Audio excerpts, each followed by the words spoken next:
या देवी सर्वभूतेषु चैतन्यभिधीयते नमस्तस्यै नमस्तस्यै नमस्तस्यै नमो नमः। जय माता दी दोस्तों, आइए अब हम श्री दुर्गा सप्तशती का 9वें अध्याय का पाठ करते हैं। मैं अर्धनारीश्वर के श्री विग्रह की निरंतर शरण लेता हूँ। उनका वर्ण बंदूक पुष्प और सुवर्ण के समान रक्तपीत मिश्रित है। वह अपनी भुजाओं में सुंदर अक्षमाला, पास, अंकुश और वरद मुद्रा धारण करती हैं। अर्धचंद्र उनका आभूषण है तथा वह 3 नेत्रों से सुशोभित है। राजा ने कहा, भगवान, आपने रक्त बीज के वध से संबंध रखने वाला देवी चरित्र का यह महात्म्य मुझे बतलाया। अब रक्त बीज के मारे जाने पर अत्यंत क्रोध में भरे हुए शुंभ और निशुंभ ने जो कर्म किए उसे मैं सुनना चाहता हूँ। ऋषि कहते हैं, राजन, युद्ध बीज तथा अन्य दैत्यों के मारे जाने पर शुंभ और निशुंभ के क्रोध की सीमा न रही। अपनी विशाल सेना इस प्रकार मारी जाती देख निशुंभ अमर्ष में भरकर देवी की ओर दौड़ा। उसके साथ असुरों की प्रधान सेना थी। उसके आगे पीछे तथा पार्श्व भाग में बड़े बड़े असुर थे, जो क्रोध से ऊंट चबाते हुए देवी को मार डालने के लिए आए।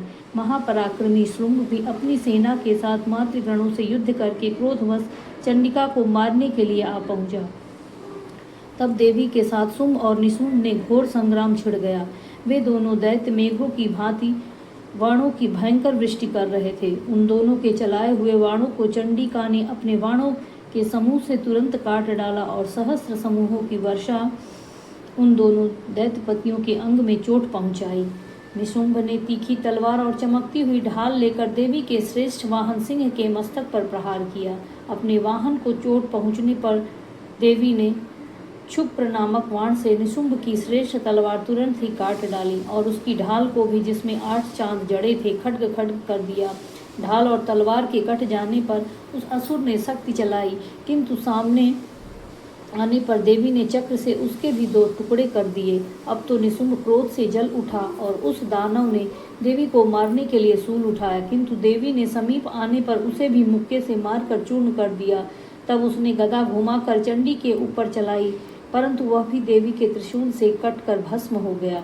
तदंतर दैत्यराज निशुंभ को फरसा हाथ में लेकर आते देख देवी ने वाण समूहों से घायल कर धरती पर सुला दिया। उस भयंकर पराक्रमी भाई निशुंभ के धराशायी हो जाने पर शुंभ को बड़ा क्रोध हुआ और वह अंबिका का वध करने के लिए आगे बढ़ा। रथ पर बैठे बैठे ही उत्तम आयुधों से सुशोभित अपनी बड़ी बड़ी 8 अनुपम भुजाओं से समूचे आकाश को ढक कर वह अद्भुत शोभा पाने लगा। उसे आते देख देवी ने शंख बजाया और धनुष की प्रत्यंचा का भी अत्यंत दुस्सह शब्द किया। साथ ही अपने घंटे के शब्द से, जो समस्त दैत्य सैनिकों का तेज नष्ट करने वाला था, संपूर्ण दिशाओं को व्याप्त कर दिया। तदंतर सिंह ने भी अपने दहाड़ से, जिसे सुनकर बड़े बड़े गजराजों का महान मद दूर हो जाता है, आकाश, पृथ्वी और 10 दिशाओं को गूंजा दिया। फिर काली ने आकाश में उछलकर अपने दोनों हाथों से पृथ्वी पर आघात किया। उससे ऐसा भयंकर शब्द हुआ जिससे पहले के सभी शब्द शांत हो गए। तत्पश्चात शिवदूती ने दैत्यों के लिए अमंगलजनक अट्टहास किया। इन शब्दों को सुनकर समस्त असुर थर्रा उठे, किंतु शुंभ को बड़ा क्रोध हुआ। उस समय देवी ने जब शुंभ को लक्ष्य करके कहा, ओ दुरात्मन, खड़ा रह, खड़ा रह। तभी आकाश में खड़े हुए देवता बोल उठे, जय हो, जय हो।